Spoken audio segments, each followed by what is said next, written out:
If you thought finding planets around other stars was impressive, what you are about to confront will collapse something you probably never questioned: the assumption that Earth is even a particularly good place for life to exist. Not the only place. Not the best place. Just one mediocre example in a galaxy that may have been running the experiment far longer, and far better, than it ever ran here. That is not comfort. That is the first fracture. In 2009, NASA aimed a telescope at a single patch of the Milky Way and told it to stare, without blinking, without moving, at more than 500,000 stars simultaneously. The instrument was Kepler. Its method was almost insultingly simple in concept. Watch for tiny dips in starlight. When a planet crosses in front of its star, the star dims. Barely. The dimming caused by an Earth-sized world transiting a Sun-like star is roughly 84 parts per million, a change so vanishingly small it is invisible to any instrument humanity had built before. And yet Kepler caught it, repeatedly, across 530,000 stars over nearly a decade of continuous observation. By the time NASA sent Kepler its final goodnight command in 2018, it had confirmed 2,662 exoplanets. Think about that number for a moment. Not candidates. Confirmed worlds. And the pipeline of unanalyzed data was still generating discoveries years after the mission ended. That is the first thing you need to understand. We are not at the end of what Kepler revealed. We are somewhere near the middle. What the mission exposed immediately was not just quantity, it was strangeness. Hot Jupiters roasting at temperatures exceeding 2,000 degrees Celsius, orbiting their stars in less than a single Earth day. Lava worlds where the surface itself is molten ocean. Planets locked in gravitational embrace with a second sun, their skies permanently split between shadow and fire. The universe had been hiding a catalogue of the impossible in plain sight, and Kepler tore the cover off. But buried beneath the spectacle was the discovery that disturbed scientists most: a growing population of worlds that were not exotic. Worlds that were plausible. Worlds that sat in the right zone, under the right light, at the right temperature to ask the question that changes everything. Could liquid water exist on that surface? Scientists call it the habitable zone. The narrow orbital band around a star where temperatures could, in principle, allow water to remain liquid rather than boil away or freeze solid. Kepler started finding Earth-sized and near-Earth-sized planets in exactly those regions, and the count grew in ways no one had predicted. Kepler 186f, confirmed in 2014, was the first Earth-sized planet ever found in the habitable zone of another star. Its diameter is only slightly larger than Earth's. Later modeling suggested its axial tilt may be stable enough to support long-term seasons, the kind of climate consistency that, on Earth, allowed complex life to persist and evolve over geological timescales. Being in the right zone is only part of the equation. Orbit, tilt, atmospheric chemistry, stellar activity, all of it has to cooperate. With Kepler 186f, the numbers cooperated. Then came Kepler 1649c, and the unease deepened. This world was not found in real time. It was hiding inside archived Kepler data, missed during the original analysis and only pulled out during a reprocessing effort in 2020. It is 6% larger than Earth. It receives approximately 75% of the starlight that Earth receives from the Sun. Its estimated surface temperature, assuming a reasonable atmosphere, falls within a range that liquid water could survive. Of all the thousands of planets Kepler confirmed, this one sits most eerily close to Earth in the numbers that define habitability. And it was almost missed. It almost stayed buried in data we had already decided we were done with. That is the terrifying part, not that these planets are rare, but that we may have already collected evidence of something extraordinary and simply lack the tools to recognize it. The TRAPPIST-1 system, announced fully in 2017, extended that unease into something stranger. 7 Earth-sized worlds orbit a small red dwarf star 40 light-years away. 3 of them sit in the habitable zone. Because the system is so compact, each planet would loom enormous in the sky of its neighbors, entire worlds visible as disks, hanging overhead like moons the size of continents.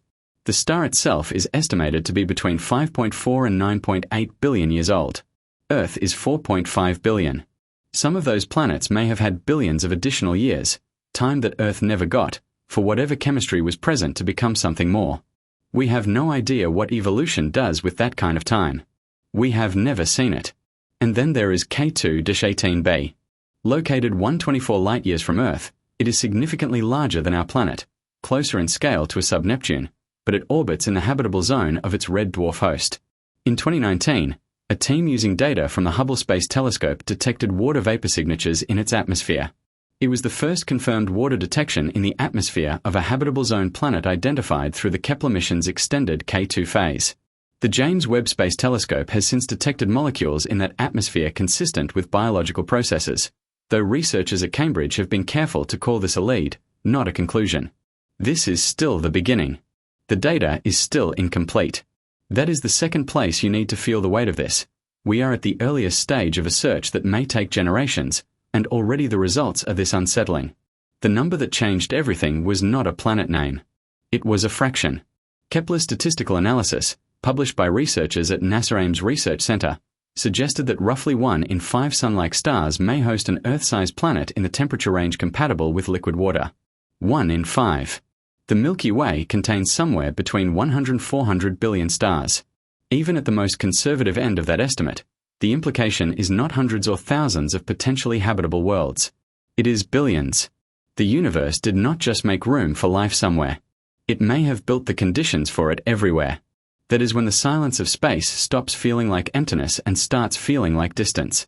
Not an absence of worlds, a limit of reach. Because here is what Kepler could not do. It could find these planets, measure their sizes, estimate their temperatures, and sketch the outlines of their atmospheres. It could not go there. Nothing we have built can go there. The closest confirmed exoplanets are light years away, and the most promising candidates are dozens or hundreds of light years distant. At current spacecraft velocities, a journey to even the nearest star system would take tens of thousands of years. We are a civilization that has learned to see these places clearly enough to feel their pull and not clearly enough to do anything about it. Now science is going further, not just toward worlds like Earth, but toward worlds that may be better than Earth for life to arise and persist.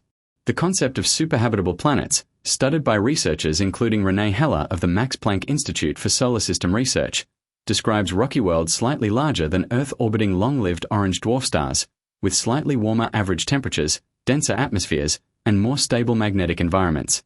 Orange dwarf stars, K-type stars, live longer than our Sun with fewer of the violent flares that plague red dwarfs. A planet in a stable orbit around one of these stars could enjoy tens of billions of years of temperate conditions. Earth had roughly 4 billion years to go from chemical soup to cities.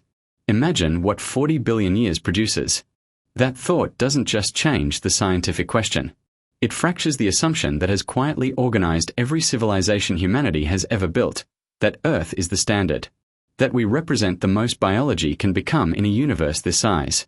KI 5715.01, a rocky super-Earth in the habitable zone of an orange dwarf, is one candidate researchers have flagged for this superhabitable profile. It is not confirmed as habitable. It is not confirmed as anything yet. But it belongs to a category that forces a confrontation. The most life-friendly place in the galaxy may not be the place that made us. This is what makes Kepler's legacy so precise, and so quietly devastating. It did not hand us a neighbor. It handed us a population count and a map we cannot use. It revealed that the galaxy is structured in a way that favors the emergence of habitable worlds as a routine feature of stellar systems. Not an exception, not a miracle, not a singular accident of improbable chemistry on one pale dot. And then it left us exactly where we started, in terms of our ability to reach those worlds or hear from whatever might inhabit them. The beauty here is not comforting. It is a measurement of distance so precise it becomes its own kind of grief. James Webb is now analyzing the atmospheres of these candidates one by one, looking for the molecular fingerprints of oxygen, methane, carbon dioxide in ratios that chemistry alone cannot produce. The next generation of ground-based observatories, including the extremely large telescope under construction in Chile's Atacama Desert, will push that capability further. We are building instruments to hear what these worlds are made of. But the answer, if it comes, will not arrive as a radio signal or a spacecraft contact. It will come as a spectral line in a telescope readout, a quiet deviation in a data chart that forces someone in a control room to sit very still before they call anyone else over. The galaxy may be full of second Earths. Some of those worlds may be better Earths, older Earths, Earths that have had time to produce things we do not have words for. And we are the species that learned this about the universe at the precise moment we became technically capable of detecting it, but remain completely incapable of confirming it up close. That is where we are. Not at the beginning of the answer. At the beginning of the question, finally asked with enough precision to be terrifying. If this reoriented something in how you see the night sky, subscribe now, and and turn on notifications. Because what James Webb extracts from these atmospheres next may not just suggest life is out there. It may force us to confront the possibility that it always was.